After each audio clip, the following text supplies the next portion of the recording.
भगवद गीता के पाठ से व्यक्ति को काम व कर्म के बारे में सीख मिलती है। इतना ही नहीं, हमारे हर प्रश्न का उत्तर गीता में समाहित है। आप जितनी बार इसका पाठ करेंगे, आपको कुछ नया सीखने को मिलेगा। श्रीमद् भागवत गीता हिंदू धर्म का एक पवित्र ग्रंथ है। गीता में 18 अध्याय और 700 श्लोक हैं, जो सभी महत्वपूर्ण हैं। महाभारत में भगवान श्री कृष्ण ने अर्जुन को जो उपदेश दिए थे, वही गीता है।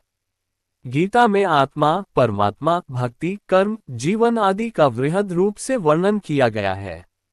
गीता से हमें ये ज्ञान मिलता है कि व्यक्ति को केवल अपने काम और कर्म पर ध्यान देना चाहिए।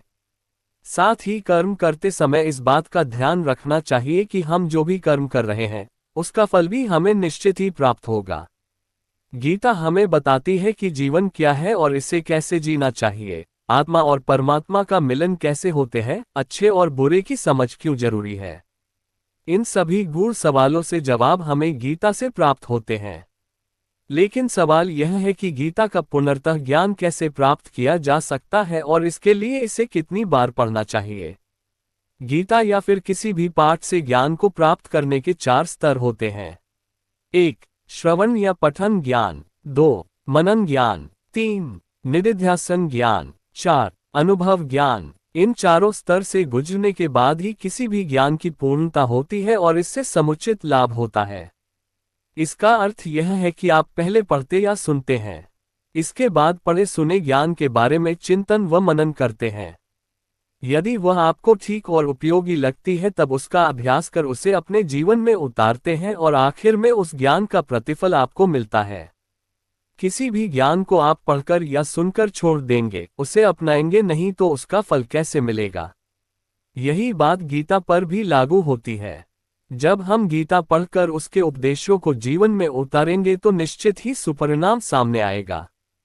कितनी बार पढ़ना चाहिए श्रीमद् भागवत गीता और क्या है इसके लाभ?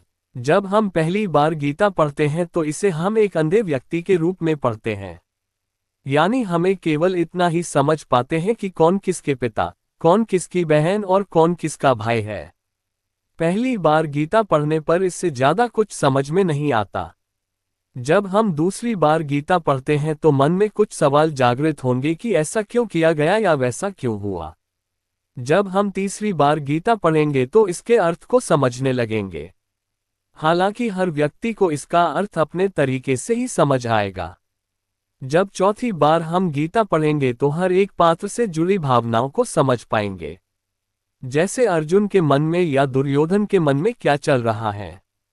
पांचवी बार गीता को पढ़ने से पूरा कुरुक्षेत्र हमारे मन में खड़ा हो जाता है और हमारे मन में अलग अलग कल्पनाएं होती हैं।